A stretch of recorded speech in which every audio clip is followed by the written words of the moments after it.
Hello guys, তো আমি আজকে উপস্থিত আছি আমাকে বাড়িতে। আর দেখেন আমাকে বাইক না হয়তো দিল্লি গেছে গা, আর আমাকে মা আছে এনে, তার নাতি আছে সবিগুল আমাকে এবং ভাগনা, আর তার লগে আমাকে মা ওই এবং তারও নাতি এটি। তো দেন হ্যাঁ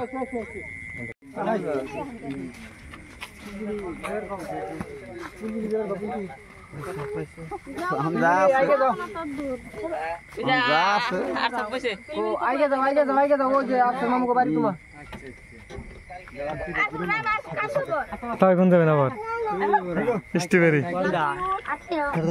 এই আরসব আরসব কোনে যাবে তুমি? কোনে গেতাছ?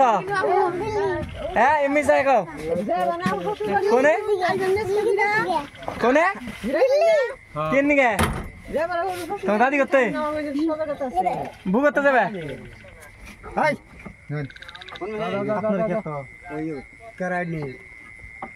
ওই যাঙ্গ বাইক না রাখে আছে গা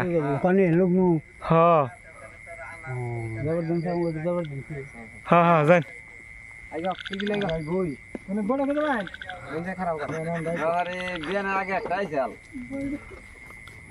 high Haider Ali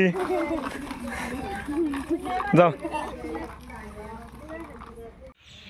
hello guys, welcome to the my channel Laskar blog और न्यू ब्लॉग भिडिओ। आपलोक देखे काट डायरेक्ट केलगास आमी एतिया अवस्थित आसो आमार घरत और एटु मोर भाग्नी जामाई।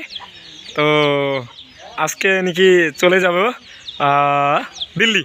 तो आमी आपनादेर देखाচ্ছি যে আমি এখন রোডে যাব আইগে দিতে নাকি, তার লগে আমার মামা আছে ভাগ্নে।